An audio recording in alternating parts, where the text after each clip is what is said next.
नमस्कार प्यारे साथियों, देशवासियों, जय सरदार, जय संविधान, जय भीम। आज फेसबुक लाइव पर आपसे जुड़ने के लिए देर से हाजिर हुआ हूं, इसके लिए माफी चाहता हूं। तमाम विषयों पर बातचीत करने से पहले अपने महापुरुषों को नमन करता हूं। महापुरुषों को नमन करते हुए सीधे विशेष मुद्दों पर आप सबसे जुड़ने की कोशिश करता हूं। आप देख रहे हैं बुलेटिन 8 PM। बुलेटिन 8 PM पर सरकार से तीखा सवाल, और मैं आप सबके बीच डॉक्टर RS पटेल तीखा सवाल के साथ आप सबके सहयोग के साथ हाजिर हूं।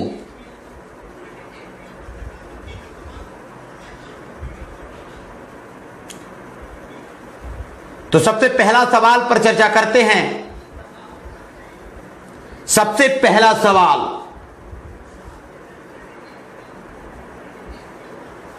उत्तर प्रदेश के हालात पर चर्चा कि कोरोना के दौर में भी उत्तर प्रदेश में जंगल राज कायम है। उत्तर प्रदेश के प्रतापगढ़ में पाल समाज की बेटी के साथ दुर्दांत बलात्कार, शामली में हत्या, इटावा में हत्या,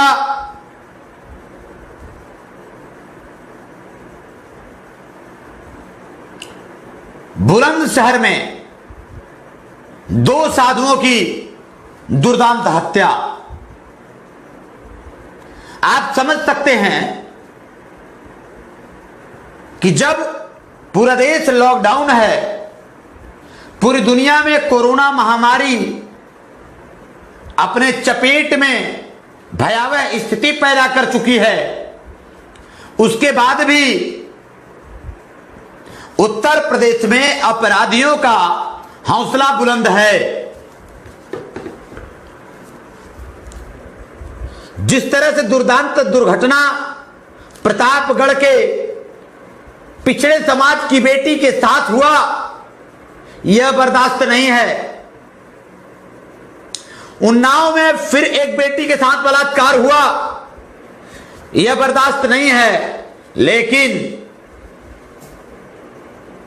जो गोदी मीडिया है, जो जिहादी मीडिया है, यह जिहादी मीडिया सरकार के इशारों पर कुत्तों की तरह भौंकने वाली जिहादी मीडिया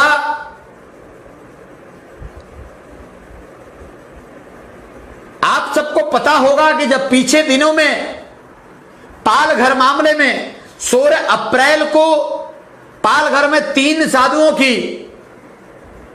पागल भीड़ ने हत्या कर दिया था, वह हत्या अफवाह के चलते हत्या हो गई थी, जिसको लेकर उत्तर प्रदेश के यशस्वी मुख्यमंत्री योगी आदित्यनाथ जी ने भी निशाना साधा था। देश के गृह मंत्री अमित शाह जी ने भी शिवसेना के अध्यक्ष और महाराष्ट्र के मुख्यमंत्री उद्धव ठाकरे से सवाल किया था। मीडिया ने तो नंगा नाच नाचा था। टुकड़ों पे पलने वाली मीडिया, जिहादी मीडिया, गोदी मीडिया, अंधभक्तों के IT सेल के इशारे पर काम करने वाली मीडिया, इस मीडिया ने तो हद कर दिया था। हद कर दिया था, हद ही नहीं, हद पार कर दिया था। मीडिया पगला गई थी, और यही गोदी मीडिया, जिहादी मीडिया पालघर मामले में पूरी तरीके से हिंदू मुसलमान का रंग देने की कोशिश कर रही थी। यदि एक भी उसमें सैकड़ों की भीड़ में एक भी मुस्लिम मिल गया होता, तो मैं दावे के साथ कह रहा हूं, पूरे देश में एक नया रंग मिल जाता। और IT cell, Bharatiya Janata party और जिहादी मीडिया चुप नहीं रहती, हालांकि इस पर भी चुप नहीं रहे, बस इन लोगों को मुसलमान कोई नहीं मिला। प्यारे साथियों, सवाल करता हूं और सवाल करने के लिए बुलेटिन 8 PM पर हाजिर होता हूं। सवाल है कि आखिर पालघर में साधुओं के हत्या पर अर्णव गोस्वामी तुमने तांडव नाच किया था, तुमने गंदा हरकत किया था, मोदी मीडिया ने जिहाद मीडिया फैलाया था। उत्तर प्रदेश में क्या तुम्हारे बाप की सरकार है? अंतर समझिए मेरे दोस्तों। मुंबई में भारतीय जनता पार्टी की मिलीजुली सरकार नहीं होने के कारण वहां सांप्रदायिक दंगा भड़काने की मीडिया द्वारा कोशिश किया गया, लेकिन उत्तर प्रदेश में भारतीय जनता पार्टी के हिंदू सम्राट कहे जाने वाले महंत योगी आदित्यनाथ मुख्यमंत्री हैं। भारतीय जनता पार्टी की प्रचंड सरकार है, लेकिन रोज रोज बलात्कार, हत्या जैसे मामले पर देश की जिहादी मीडिया, मुस्लिम फोबिया मीडिया चुप रहती है। इससे कोरोना लाजी नहीं, कोरोना लाजी को समझने की जरूरत है। और आज सवाल है अर्णव गोस्वामी, तुमसे सवाल है, जिहादी मीडिया से सवाल है, उत्तर प्रदेश के मुख्यमंत्री से सवाल है। सबसे पहले गोदी मीडिया, जिहादी मीडिया से सवाल है कि पालघर मामले में तुम नंगा नाच करते थे। उत्तर प्रदेश के बुलंदशहर में साधुओं के हत्या पर क्या तुम्हारा हिंदुत्व का जो विचार है तुम्हारे अंदर से मर गया, या तुम्हारा हिंदुत्व मर गया? क्या तुम्हारे अंदर दो तरह चरित्र है? क्या दो तरह का हिंदुत्व तुम्हारे अंदर है? हिंदू के नाम पर देश में ढकोसला फैलाने वाले जिहादियों, तुमसे सवाल है, सवाल तो करना पड़ेगा। आखिर पालघर में मारा गया साधु तो हिंदू था, अब बुलंदशहर में मारा गया तो तुम चुप। क्या बुलंदशहर में तुम्हारे आका से परमिशन नहीं मिला क्या? तुम्हारे बाप ने तुमको दंगा भड़काने के लिए मौका नहीं दिया क्या? जिहादी मीडिया, तुम सुधर जाते तो भारत वास्तव में विश्वगुरु बन जाता, लेकिन तुम सुधर जाओगे उसके बाद। आखिर तुम कब सुधरोगे? यह सवाल है। हिंदुत्व का राग अलापने वाले, हिंदुत्व का झूठा पुलिंदा गढ़ने वाले युवाओं से भी सवाल है। ये सवाल है इनसे, उन युवाओं से जो धर्म की अफीम पी करके गोदी मीडिया के इशारे पर देश में विद्रोह फैलाते हैं। उन युवाओं से भी सवाल है। सवाल है उन ब्राह्मणिज्म दलालों से भी सवाल है जो ब्राह्मणिज्म के नाम पर देश में दंगा फैलाने की कोशिश करते हैं।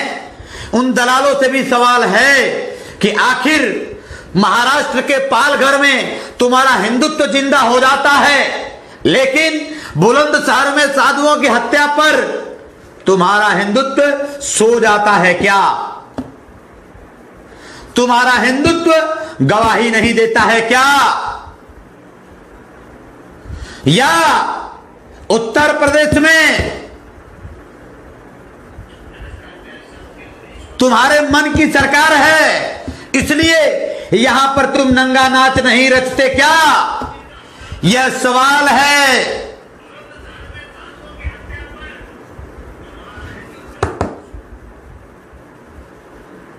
सवाल है और ये सवाल जायज है। बुलेटिन 8 PM पर सरकार से तीखा सवाल करने के लिए रोज हाजिर होता हूं आप सबके बीच में, और आप प्यारे साथियों से अनुरोध है कि इन जिहादी मीडिया, सांप्रदायिक दंगा भड़काने वाले, ब्राह्मणिज्म जैसे लोगों का जवाब देने के लिए हमें आपको फेसबुक लाइव के माध्यम से इन बदमाशों से सवाल करना पड़ेगा और उनको भी नंगा करना पड़ेगा। जो कुछ गोदी मीडिया और आईटी सेल और आरएसएस के दलाल गंदे मानसिकता से देश में गंदगी फैलाते हैं, भी सवाल करना पड़ेगा। यह सवाल तो करना पड़ेगा ना कि क्या तुम्हारा हिंदुत्व केवल व्यापार है? तुम्हारा हिंदुत्व राजनीतिक हथकंडा है? तुम्हारा हिंदुत्व राजनीतिक दंगा खड़ा करने का एक माध्यम है? तुम्हारा हिंदुत्व देश को गुमराह करने का माध्यम है? ये सवाल तो करना पड़ेगा।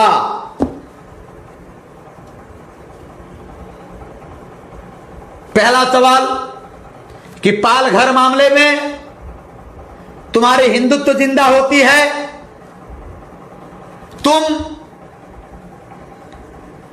वहां की सरकार से सवाल करते हो, गोदी मीडिया और आईटी सेल के लोग, तुम लोग सवाल करते हो, तो आखिर उत्तर प्रदेश के बुलंदशहर में 2 साधुओं की हत्या हुई, तो यहां तुम्हारा हिंदुत्व सो गया? क्या यहां पर तुमको सांप्रदायिक दंगा फैलाने से लाभ नहीं मिलेगा? नहीं फैलाना चाहिए, बिल्कुल नहीं फैलाना चाहिए, कहीं भी नहीं फैलाना चाहिए। लेकिन तो फिर जहां तुम्हारे अप्पा की सरकार नहीं होती, वहां पे तुम दंगा क्यों फैलाने की कोशिश करते हो? यह सवाल है। प्यारे साथियों, देशवासियों, ये सवाल इन गंदों से सवाल करना पड़ेगा। हिंदुत्व के नाम से इनके धंधों पर सवाल करना पड़ेगा और इनके नकाब को उतारकर इनके गंदे हिंदुत्व की मानसिकता, यदि हिंदुत्व का अच्छा मानसिकता है तो हम तुम्हारा स्वागत करते हैं, लेकिन हिंदुत्व के नाम पर गंदगी फैलाने वाले तुम्हारे इस गंदगी का हम विरोध करते हैं। इसलिए फेसबुक लाइव पर हाजिर हुए तमाम प्यारे साथियों से अनुरोध है कि इनके गंदगी का पर्दाफाश करिए। बुलंदशहर मामले पर आखिर योगी सरकार ने, योगी आदित्यनाथ ने महाराष्ट्र में जब साधुओं की हत्या हुई थी तो महाराष्ट्र में उद्धव ठाकरे से सवाल किया था योगी सरकार ने कि आप क्या कर रहे हैं। अब आज जब योगी से उद्धव ठाकरे ने सवाल किया तो योगी सरकार की बोलती बंद और योगी जी ने 2 टुक सवाल करके चुप हो गए। उन्होंने कहा है कि आप महाराष्ट्र देखिए, आपको उत्तर प्रदेश की तरफ झांकने की जरूरत नहीं है, उत्तर प्रदेश की तरफ आपको चिंता करने की जरूरत नहीं है। ये योगी सरकार ने उद्धव ठाकरे सरकार से कह दिया। अरे योगी जी, यही बात तो आप पर भी लागू होती है। महाराष्ट्र में कुदक कुदक कर, फुदक फुदक कर बोलते हैं, लेकिन उत्तर प्रदेश में अपराध चरम सीमा पर है। कोरोना के समय में भी बलात्कार चरम सीमा पे है, हत्या चरम सीमा पर है, साधुओं की हत्या चरम सीमा पर है। यहां पर न तो गोदी मीडिया ने सवाल किया, न तो जिहादी मीडिया ने सवाल किया, न तो गृह मंत्री ने सवाल किया, न तो आईटी सेल ने सवाल किया, न तो योगी जी आपने खुद सवाल किया। तो ये भक्तों और अंधभक्तों से सवाल है। प्यारे साथियों,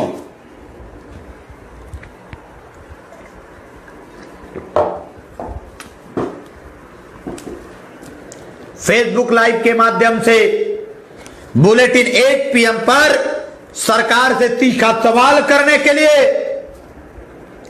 हमें आपको संवैधानिक स्तर पर इनसे सवाल करना पड़ेगा और अपनी सोई हुई जनता को जगाने की कोशिश करना पड़ेगा। क्योंकि लॉकडाउन है तो लॉकडाउन में फेसबुक लाइव के माध्यम से, सोशल मीडिया के माध्यम से, अपने शेयर के माध्यम से अपने लोगों में जन जागरूकता कायम करना पड़ेगा। इसलिए बुलेटिन 8 PM पर सरकार से तीखा सवाल, फेसबुक लाइव शो डेली रात 8 बजे मैं आता हूं आप सबके बीच और इनसे सवाल करता हूं और आपसे सहयोग की अपील करता हूं कि ये सहयोग आपका देश की जनता को, सोए हुए ओबीसी को, सोए हुए दलित पिछड़े और अल्पसंख्यक को जगाने का काम करेगा। सवाल जायज है, सवाल का जवाब इनको देना पड़ेगा।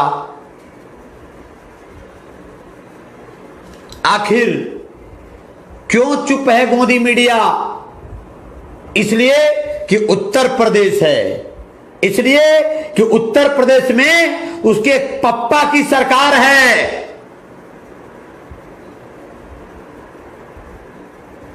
उसके पप्पा की सरकार है, इसलिए वो उत्तर प्रदेश के मामले में वो जिहादी मीडिया जिहाद नहीं फैलाएगा। ये जिहादी मीडिया हिंदू मुसलमान नहीं खोजेगा। ये जिहादी मीडिया इस पर सवाल नहीं करेगा। और तो और देश के गृह मंत्री इस पर सवाल नहीं करेंगे, तो इस पर देश के दलित पिछड़ा और माइनॉरिटी के लोगों को सवाल सोशल मीडिया के माध्यम से करना चाहिए और तेजी से करना चाहिए। इसलिए इस सवाल को करने के लिए आप सबको ये फेसबुक लाइव भी तेजी से शेयर करना चाहिए। मेरे भाइयों, प्यारे साथियों,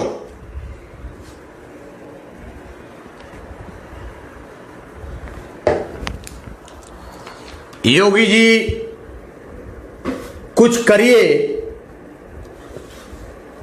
योगी जी उत्तर प्रदेश को कोरोना के दौर में भी जंगल राज मत बनाइए, कुछ करिए। सरदार सेना आपसे सवाल करता है, आपसे देश की जनता सवाल करती है, आपसे और गोदी मीडिया से सवाल करते हैं और सवाल का जवाब तो देना पड़ेगा। आज दीजिए, 2 महीना बाद दीजिए, कोरोना के बाद दीजिए, सवाल का जवाब आपको देना पड़ेगा। इसलिए फेसबुक लाइव पर हाजिर हुए प्यारे साथियों, आप कमेंट बॉक्स में योगी से सवाल करिए, मोदी से सवाल करिए।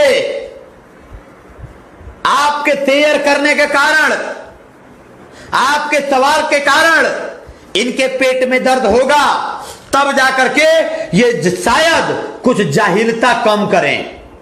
गोदी मीडिया वाले, ये सवाल हमें आपको करना पड़ेगा।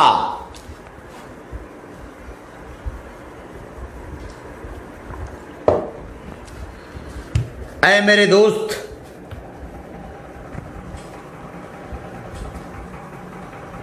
ऐ प्यारे साथियों, सवाल तीखा है लेकिन सवाल जायज है। सवाल सरकार के लिए कठिन है लेकिन सवाल समाज के लिए जायज है। इसलिए बुलेटिन 1 PM पर सरकार से तीखा सवाल रोज रात 8 बजे करने के लिए आप सबके बीच हाजिर होता हूं। अगला सवाल है वंचित वर्गों के आरक्षण पर सुप्रीम कोर्ट और सरकार के द्वारा लगातार हमला क्यों?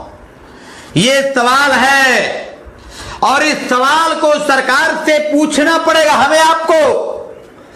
वंचित वर्गों के अधिकारों पर कुठाराघात लगातार जारी है।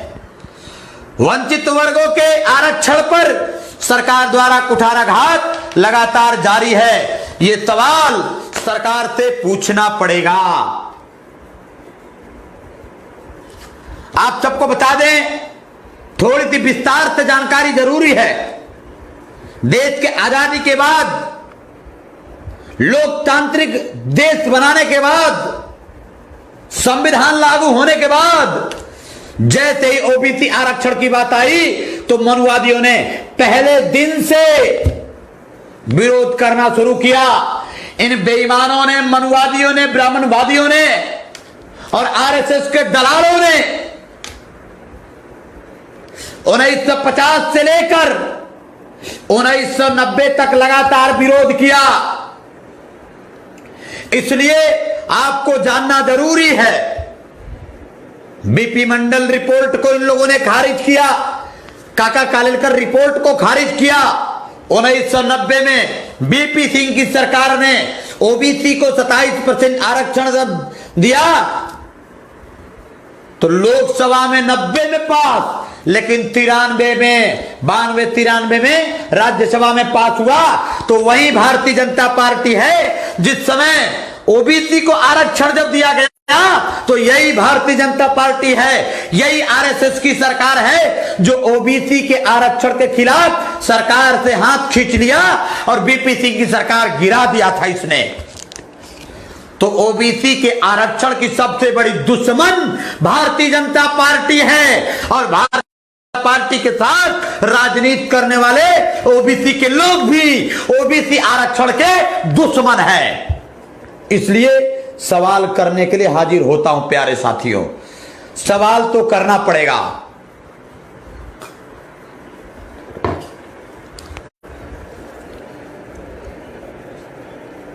उन्नीस 1993 में 92 और 93 के बीच जब ओबीसी को अधिकार मिल रहा था, एक तरफ हमने मंडल कमीशन पर जोर दिया, हमारे पुरखों ने, हमारे लोगों ने, लेकिन भारतीय जनता पार्टी और आरएसएस के लोगों ने मिलकर के मंडल बनाम कमंडल शुरू किया और इन लोगों ने ओबीसी आरक्षण के खिलाफ जाकर के ओबीसी को गुलाम बनाने के लिए इन लोगों ने मंदिर आंदोलन शुरू करा दिया।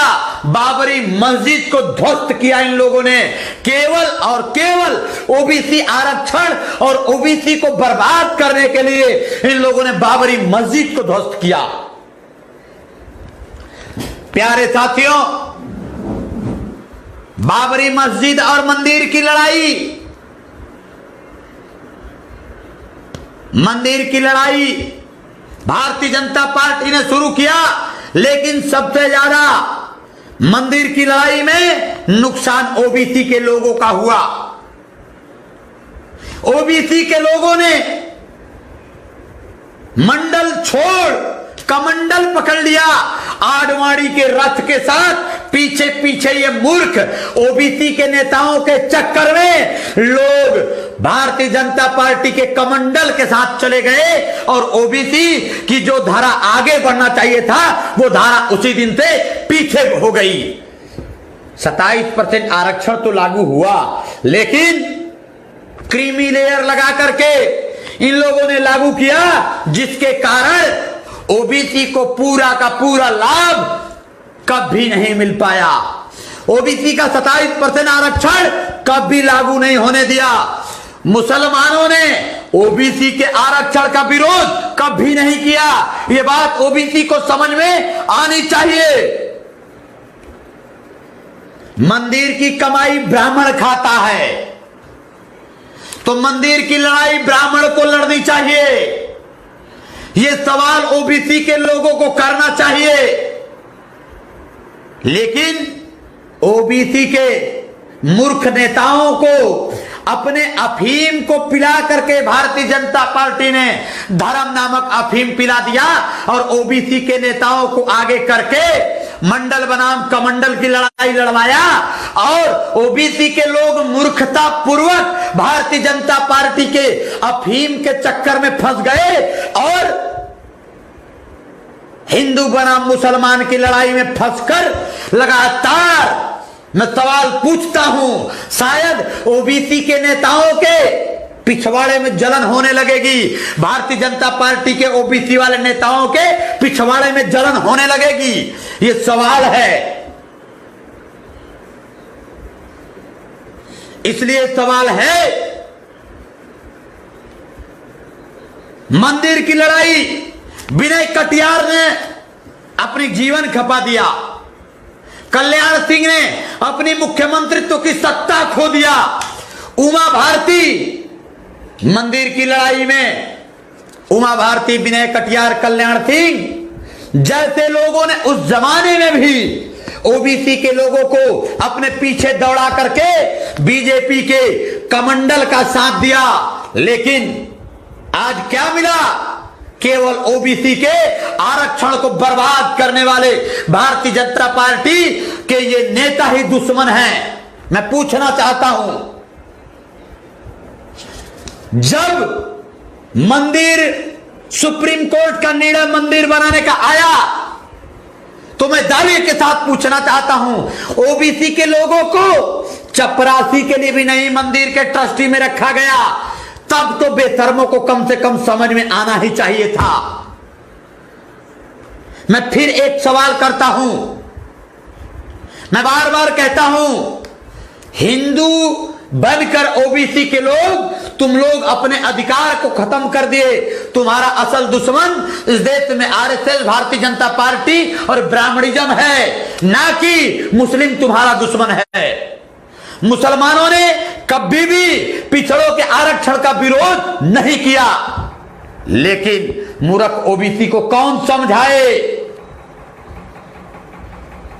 ऐ मेरे ओबीसी के साथियों, कम से कम अब भी बचाव में आ जाओ और अपने लोगों को बचाने की कोशिश करो। ब्राह्मणों की पिछलग्गू मत बनो।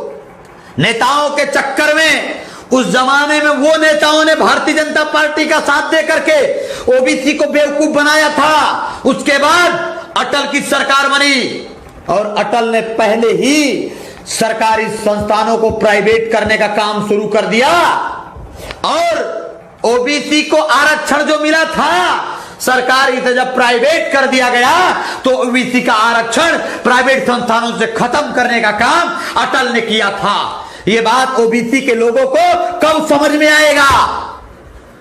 इसलिए सवाल करने, बुलेटिन 1 PM पर सरकार से तीखा सवाल करने, जिहादी मीडिया से तीखा सवाल करने, ओबीसी के मूर्ख नेताओं से तीखा सवाल करने के लिए बुलेटिन 1 PM पर हाजिर होता हूं रोज। फेसबुक लाइव पर बुलेटिन 1 PM पर सरकार से तीखा सवाल। प्यारे साथियों, अगले सवाल को समझिएगा। अगला सवाल भी आपको समझने की जरूरत है मेरे भाइयों। आखिर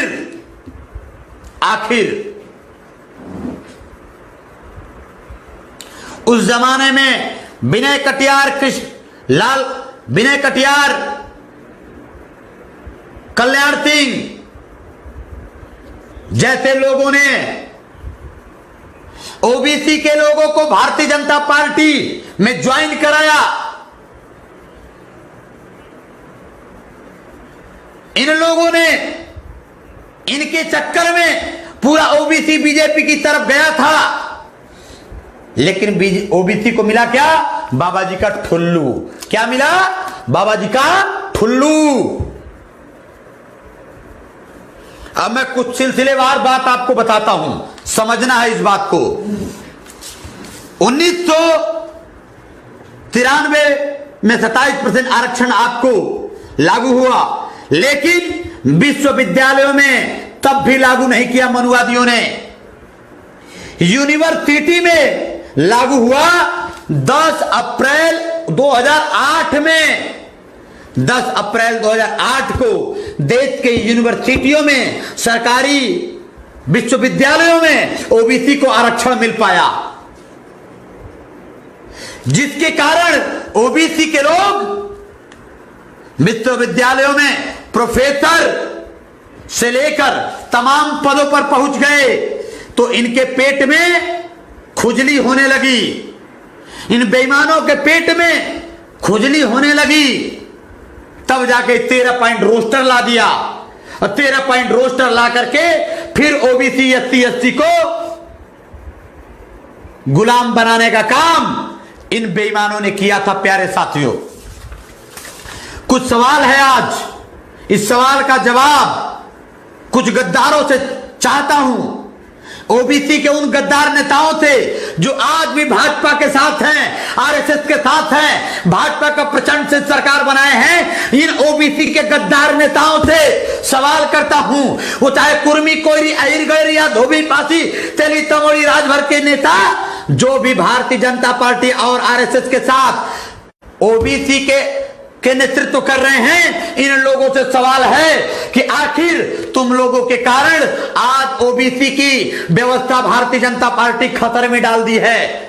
इसलिए इन बेईमानों से सवाल है,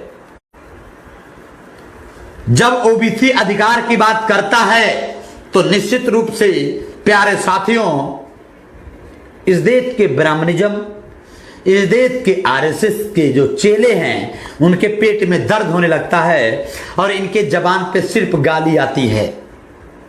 आने दो, ये गाली में ही पैदा हुए हैं, इनका संस्कार ही